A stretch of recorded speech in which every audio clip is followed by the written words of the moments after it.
How's it going, everybody? This is Darrin with GuitarControl.com bringing this video lesson, and today I've got 6 fun, not too terribly difficult riffs, pentatonic sequence riffs from Tony Iommi. So right now Guitar Control is giving away this really awesome daily practice routine to improve your lead guitar chops. This was put together by our very own Silvio Gazquez, a 2-time Guitar Idol finalist. This routine covers the 4 main concepts that are necessary for lead guitar: alternate picking, legato, sweep picking, and tapping. All the tabs and exercises are all included in this free ebook. There's a link in the description where you can get yours. So be sure to click on the link in the description for the tabs, and let's get close up and take a look at these. Alright, so this very first one is, it's actually not just in pentatonic. It actually has a minor sixth in it, so it's a more like a natural minor riff than a pentatonic riff, but you could think of it either as, but we're not doing the major second either that's in the natural minor scale, so it's like, I don't know, like partially pentatonic, partially natural minor. But this is a really cool riff, and it's also a really good exercise just for picking. So it's really easy. It's here in G minor, so we have our first finger here on the 3rd fret, and we're going to play that 3 times. Then we're going to go to the 6th fret on the E string. Then we're going to go to the A string, 3, 5, 6, 3, 5. So. Then back to the 6th fret of the low E, back to the 3rd fret of the A string, and then ending on the 5th fret of the A string. So that riff just repeats,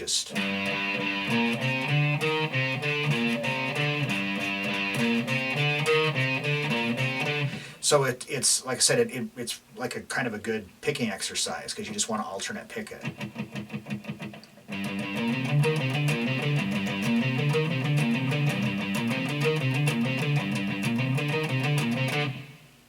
Alright, so moving along to sequence number 2. This time, this is a segment out of Iron Man, but this is a really good example of Tony Iommi does a lot of these. He has like signature riffs and licks that he just uses a lot, and this is one of them. So this is that, if you recognize that. So we're going to start here on the 11th fret of the D string. And partially what makes this unique is it's not the notes, but it's the timing. It's kind of the swing that he puts onto a lot of his things that he plays. So we're going to go, starting on the D string, we got 11 to 9. Then we're going to go to the A string, and we're going to go 11, 10, 9. So. Then we're going to move down to the 7th fret. So. Then we're going to go to the low E string, 7, 7 hammered to 9, and then another 9, and then that just repeats.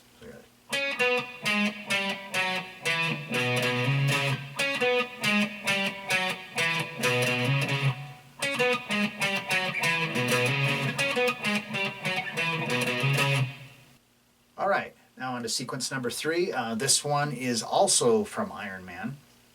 So now we're going to start off, we've got this B5 chord here. So I'm on the 7th fret of the low E with my 1st finger, and then the 9th fret of the A string with my 3rd finger.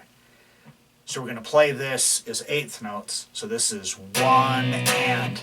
Now we're going to do this little just climb that's just going to climb up the pentatonic scale. So we're going to go 7, 10, so. Then we're going to go to the A string, 7, 7, 8, 9. So it's. Then to the D string, 7, 8, 9.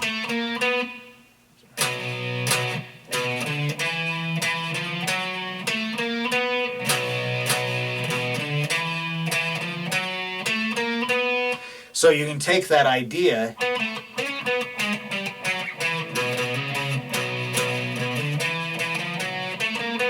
hook it together with the previous sequence, because like I said, they're both from Iron Man, and they're played back to back more than once, and sometimes they'll do the previous one first and then this one, or vice versa. Alright, now sequence number 4.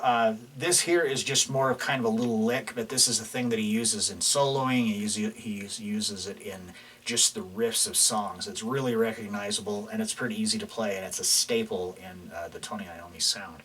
So we're just going to start here on the 5th fret of the D string with your 2nd finger, and then my 1st finger is going to handle the 4th fret. So we're going to pick, and then we're going to go 4, pick 4, hammer to 5, pull to 4.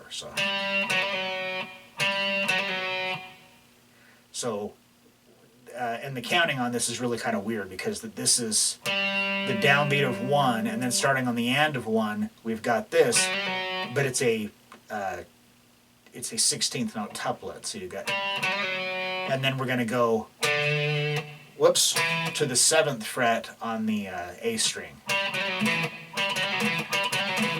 Recognize that? It's does it in War Pigs. It's in tons and tons of songs, even in the later material, Falling Off the Edge of the World. Oh my gosh, can't remember how to play.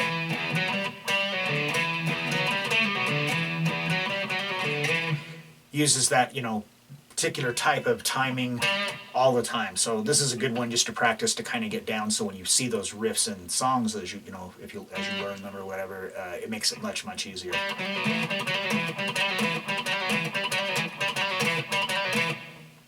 Now we're on to sequence number 5, and this is another one that's just a more of kind of a lick, but this is just something that he does a lot. And one of the things about this that's worth mentioning, why this is a good one to have, is that he's taking a similar kind of lick that you maybe have done before, like a really common kind of a blues lick, but he's kind of switched it up a little bit. So we're going to start off here. We're going to bar our 1st finger across the 12th fret of the B and the high E string, and then we're going to go to the 15th fret on the high E, and we're going to pick that, pull to 12, and then follow that with the 12th fret of the B string.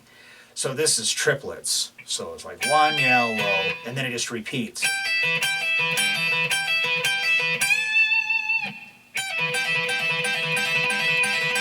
It's easy to play quick. So like a common one like that would be the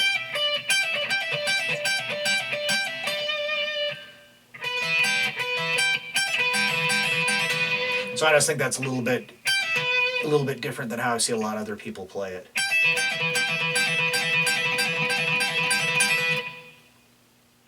Alright, so the 6th and final sequence. This one here is another one that's more of kind of a lick. You should recognize this from, if you're a Sabbath fan.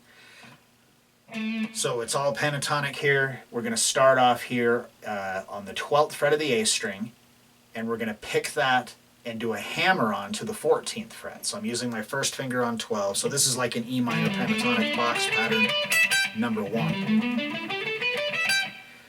Alright, so we're going to start here on 12 on the A string, and we're going to pick that and do a hammer on to the 14th fret. Then we're going to do the same thing on the D string.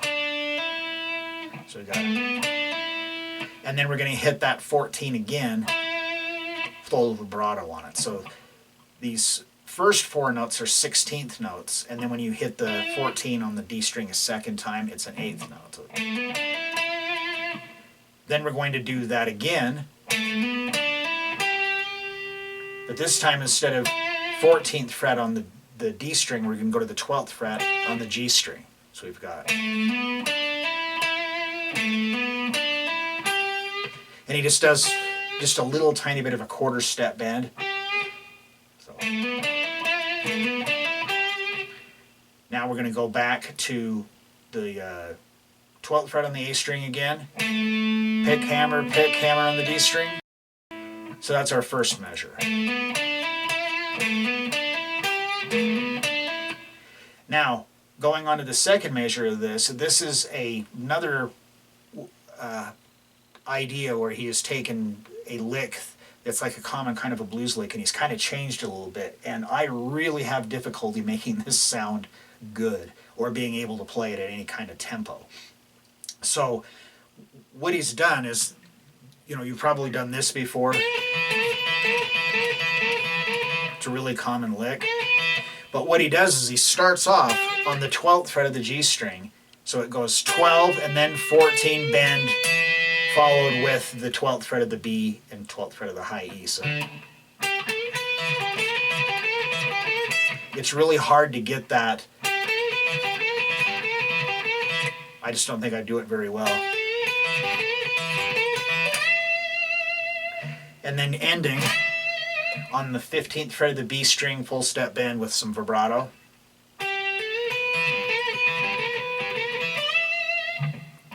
So the whole thing.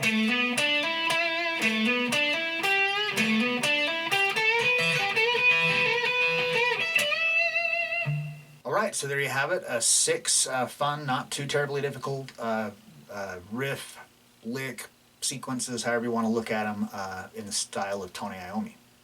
So if you like this lesson, be sure to give me a thumbs up and leave a comment down below if you have any questions about this or other guitar-related topics. If you've not already done so, please subscribe to the channel and hit that notification bell so you don't miss any of the content that we upload throughout the week. Well, that is all I have for you today. Thanks for watching and have a great day.